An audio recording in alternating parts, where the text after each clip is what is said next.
Hello, and welcome to the continuation of our CA Workload Automation Tech Talk series. Today we are joined by Don Powell, who will discuss how to use Wobtrigs and file triggers with CA Workload Automation ESP Edition. You can get a copy of the slides for today's presentation on the user community for Workload Automation later today or tomorrow. If you would like to ask a question, please submit it using the Q&A button on your screen. We'll address questions at the end. Okay, Don, over to you. Thank you. So my name is Don Powell. We're going to kind of go through this very quickly. We've got half an hour to cover it. Just 2 seconds on me. I have been an ESP user for about 20 years. Before that, I was a CA7 person. Don't hold that against me. I've also been a D-Series user for the past 13 years. And along the way, I've supported other schedulers in both mainframe and distributed schedulers. You know, we'll try to get through this and as quickly as we can. We'll have some period for questions and answers. So if you think of something along the way, feel free to type it in the chat and we'll get to it at the end. Now, if we hop on into this, we're going to go to the next slide. And here's our topics that we're going to talk about very briefly. On this slide, we're going to talk. We have Wobtrigs, just kind of basically understanding Wobtrigs and file triggers. Then, you know, what you need to do to define them, both sides, monitoring and resolving issues, that comes up. Then after that, we're going to talk about just some miscellaneous things like remote file systems, HA scenarios, and then we'll get to Wobtrigs, you know, a little comparison between the two and see which may be a better case for each scenario. So now here we go into the basics. I just wanted to level set here on Wobtrigs and file triggers. In reality, they're both file triggers. But I wanted to, instead of saying every time file triggers at the application level, that's kind of a mouthful. I said Wobtrigs for this presentation are things defined at the event level. They're active. Once you define it at the event level, it's active all the time. File triggers for this presentation are the things defined at the Apple level. Unless you're using continuous, they're used one time, they complete, and they go away. It's a little bit different if you add in the continuous keyword, and we'll get to that. So we kind of understand where we're at. The file trigger statement, it's used in both of the event level Wobtrig and in the Apple level trigger. And there's just a couple key pieces to it. You know, what server are we talking about? What's the path to the file? And then the type. Is it a create, an update that the condition needs to be met for? And I'm just going to cover that briefly. I'll try not to bore you too much with the details from the manual. There are a lot more options in the manual. But, you know, so I'm going to cover kind of the basics here. Create and update are the two most widely used. Delete, hey, if a file gets deleted, I want to trigger something. And the next two are pairs, exist and not exist. Does the file exist or does it not exist to trigger the condition? Expand or shrink, you know, opposites of each other. Is the file expanding or is it shrinking? Now, the next piece is in the Apple level, there is the continuous keyword, which kind of makes it similar to a Wobtrig in that it will stay active all the time. And the only piece that I mentioned there is you may want to delete and re-trigger that daily. And that's just to cover you in case somebody, for whatever reason, completes that event that comes back. It'll come back tomorrow, at least you haven't missed it for months and months before somebody realizes, oops, hey, we made a mistake. And you've been missing all these files coming in or whatever. The two pieces that I'll mention is recursive with large file systems, and recursive means it goes to subfolders. Now, you never know what people are going to add into some subfolder down the road, and that can increase the amount of search time that the agent has to go through. The other case is with asterisks. Once again, it'll increase the amount of search time, especially if this is a folder with a lot of files. So the double whammy is if you put both of those in there. You got asterisks and a large file system, and you're doing recursive. That is just, you should try to stay out of things like that. Going on to the next piece here, how does it do it? Unlike the dataset trigger that's on the mainframe, there's no SMF catalog or SMF record that gets cut. It's a simple pull. It checks every 30 seconds by default for the file trigger, and it's just a check. Is it there? Is it there? Is it there? So it's not quite as clean for those of us who know mainframe world. And there can be problems occasionally with that, and we'll get into some of them. Now, one thing that comes up is how does it know when the file actually gets closed and the update has finished? The one piece here to mention is that it's checking for a stable file. Has the file size changed since the last time it checked? And it'll sit and wait until that file is no longer changing. There is a no change parameter that can be used to say, hey, wait X number of minutes, whatever you set, so that it'll wait an extra period. I want it to wait 1 minute till that file hasn't changed in the last minute.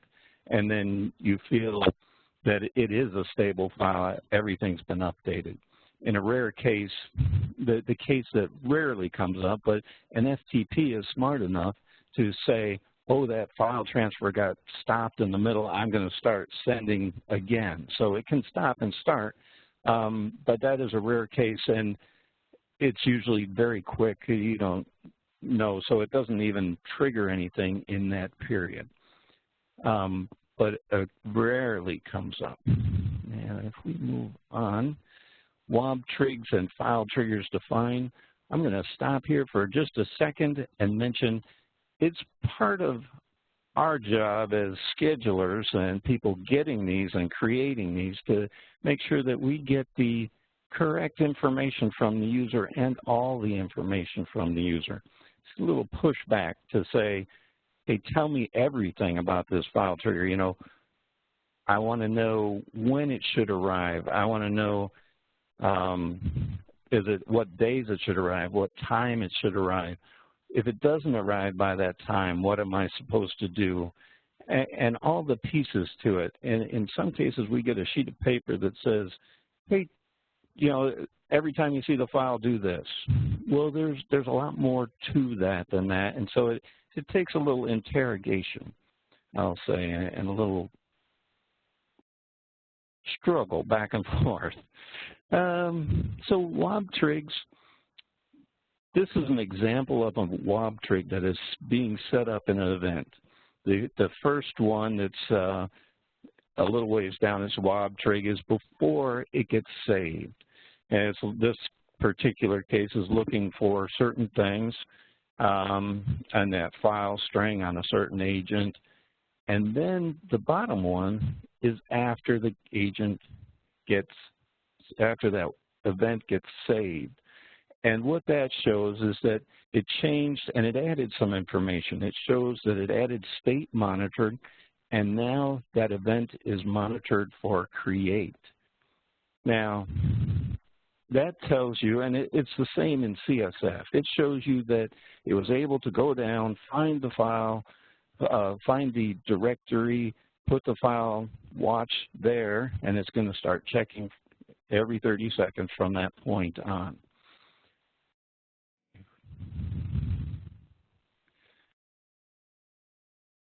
Just a couple notes on Wobtrigs. They are very useful if you don't know when that file is going to show up, and you don't know how many times in a given day. It can be some things that re-trigger, 20, 15, 5, 10 times, and it varies from day to day, and Wobtrig will trigger it every time. It's not as good a use, and we'll get to that, for the application level where you can say on Tuesdays at 8 a.m. it's going to show up. The problem that you get into, people are not monitoring the events. You don't have people wandering through the events, the operators, the monitoring team, to say, hey, is this event, did it have a problem? And one case that comes up regularly is scan failed, and we'll go to that in just a minute. But there's a way to set up notifications on this. So if it goes into scan failed, send the mailbox parameter allows it to send out emails to say, hey, we've got a problem. There are some industrious users who have created methods to check. I'm going to check the events and read through what the states of all the events are, and then I'm going to send out notifications.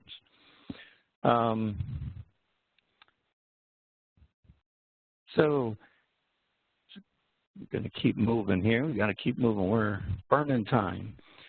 So Wobtrigs, I just mentioned briefly here that suspending or holding an event does not stop the event trigger. The event trigger down on that agent is going to keep going, and it's going to send notifications back whether the event's held or suspended.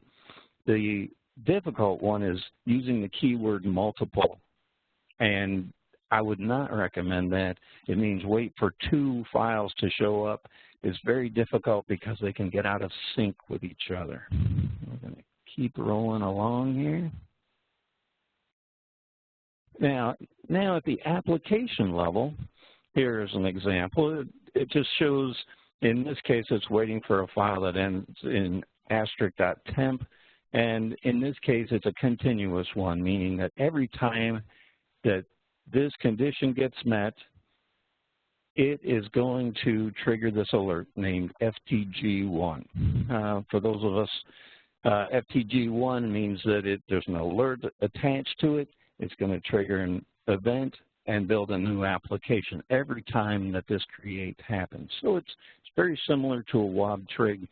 The advantage is that this is on a screen that people can see, that people are monitoring, let's say the CSF screen or the GUI from the desktop, so that if it goes late or if it has problems, it can trigger off processing just like any other job that went late or failed. And we'll see more of this as we go here. Now, application level file triggers are very good. If you have, hey, this shows up at 8 o'clock every day, it's the file from the bank, and it's very critical. If it's not there by 9, I need to know about it. And a lot of things are that way. Even if the application people don't really know it to start with, there's usually a time when that file shows up, and there's a time that if it's not there, you need to take some action. I want to, hey, that file hasn't showed up by 9. It's supposed to be here at 8. It's now 9 o'clock. I need to trigger off the late processing. In this case, it might be an important file. It might be that it needs to create a ticket and create an escalating page out of it. So application level things are visible to the people monitoring, and then you can set actions based on things if they don't happen as expected. Now, in these processing of file triggers, there are some variables that can be passed.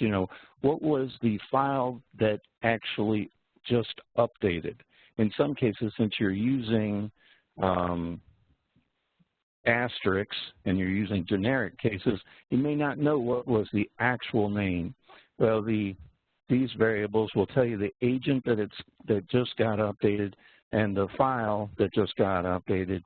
In the case of the continuous method at the Apple level, there are variables that can get passed into that application so that you know the file name and other pieces. Comes in very handy, very handy. Now, resolving areas. So when things start having problems, or when an event gets defined, it has states that gets, and the status shows in the event itself and on the CSF stream. If it's failed, and the case here, and we'll talk about scan failed, is it couldn't find the correct path, or it's in preparation. It's trying to get there and set it up, or monitored, everything's good. And that's just, it's out there waiting for the file to show up. The scan failed issue, as I've alluded to a couple times so far, is if it can't get to the path to even start looking for the file. It's not if the file's not there yet. It can't find the path to the place where it's going to start looking. Now, this can be caused by a network glitch if that path is out on the network. It can be caused because somebody renamed that path to something else. As I mentioned, ways to monitor for this are using the mailbox or setting up a special script to monitor for that specific issues.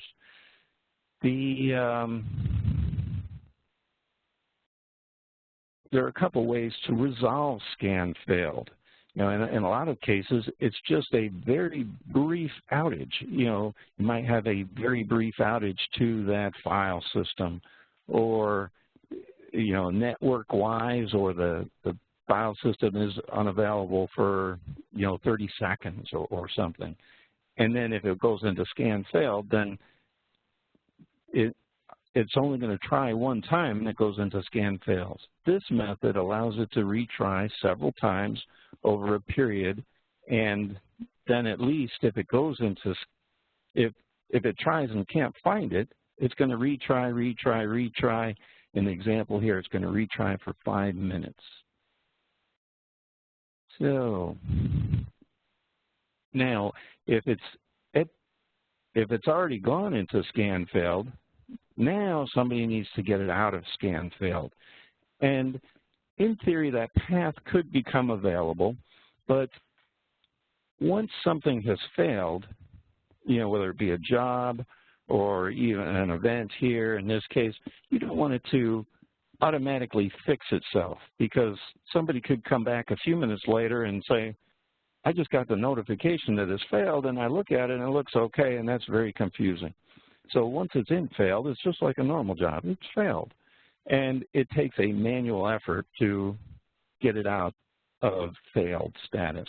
In this case, getting it at the event level, you can remove the words after the update or create, and then save out of the event or upload it from the workstation, and it will reset the event so that it's now watching again at the application level. It's just like a normal job.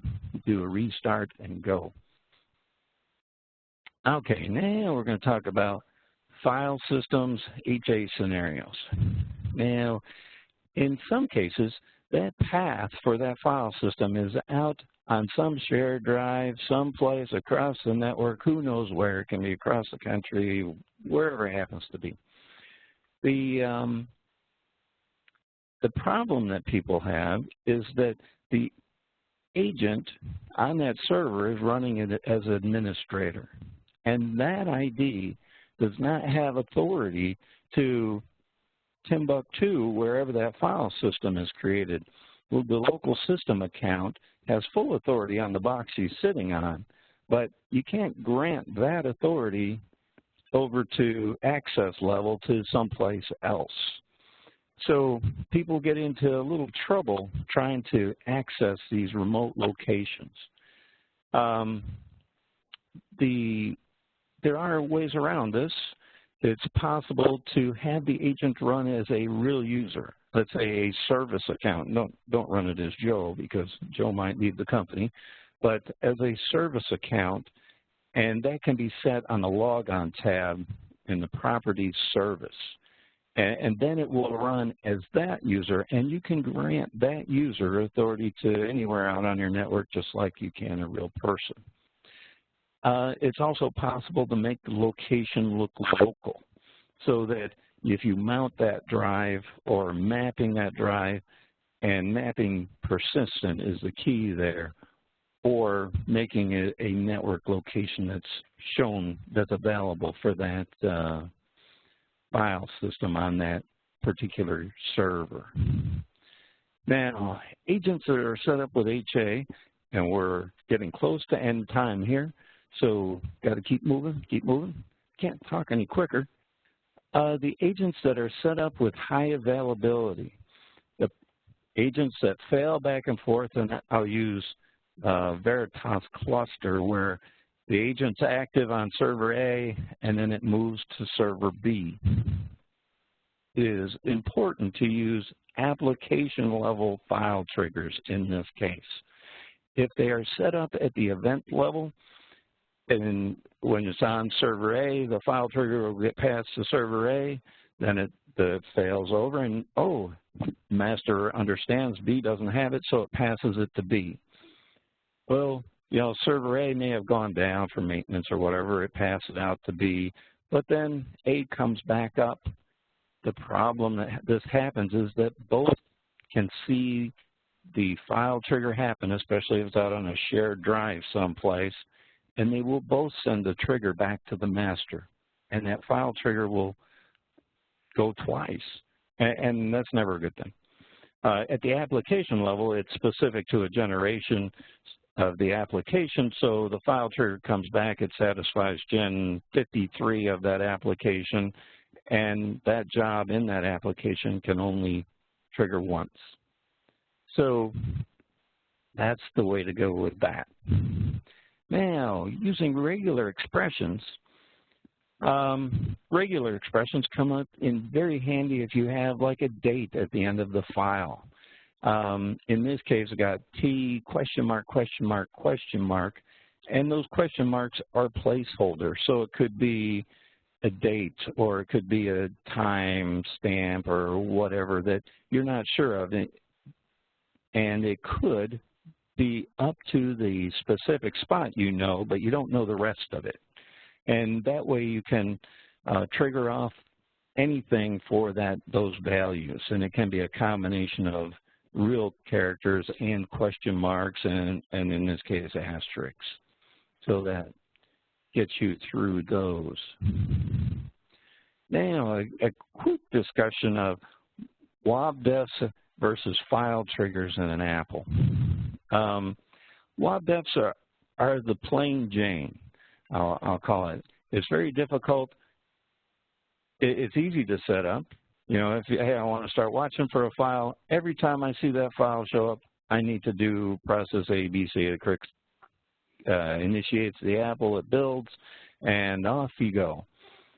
But at the Apple level, and this is where we're needling the clients to understand what is the true times and dates that these files will be showing up is important, is at the application level, you can say, if it hasn't happened, I need to start doing process X, Y, Z.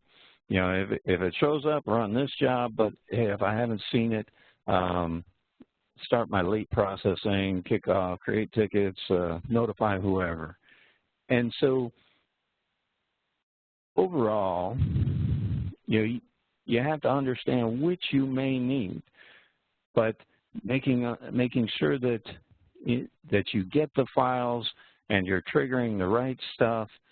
And if that doesn't happen, using the application level, you can alert people to, hey, I didn't get that, and I should have. Now, and so I think I've reached my end of time, and boy, that was quick. Are there any questions that have come along in this brief time that anybody wants to ask? Thanks, Don. That was very interesting.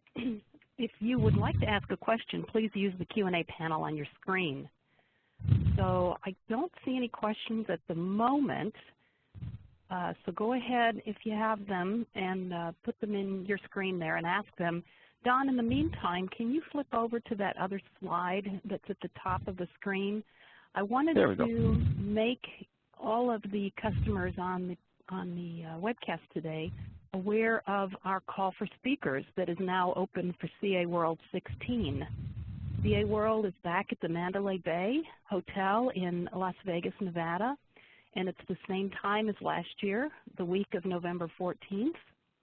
We have call for speakers open until June the 10th. So don't be shy. If you are interested in attending, you'll get a free registration as a speaker. And we are hoping to have quite a few more sessions than we did last year.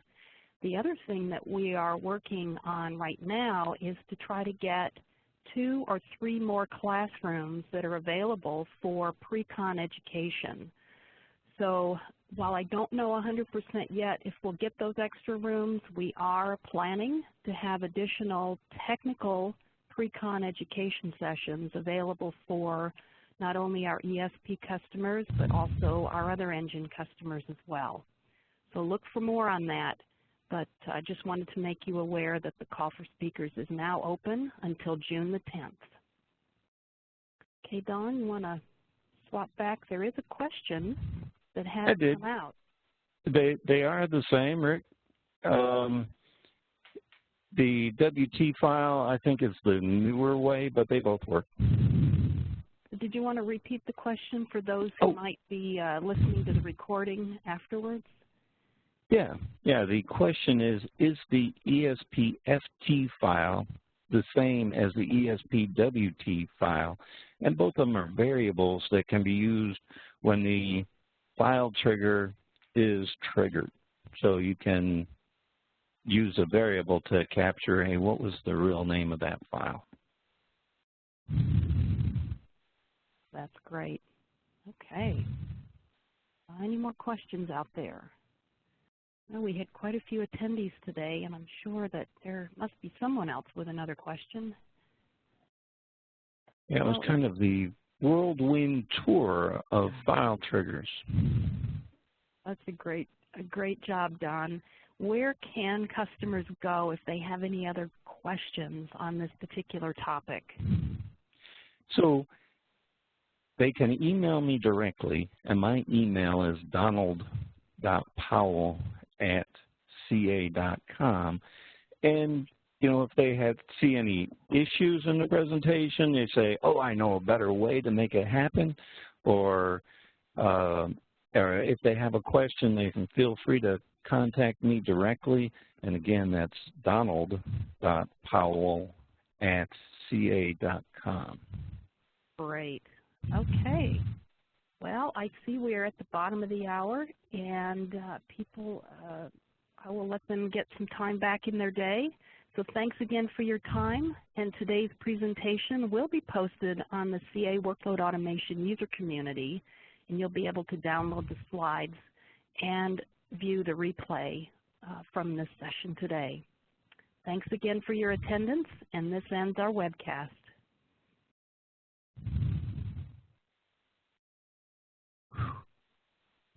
The leader has disconnected. The conference will be terminated in 5 minutes.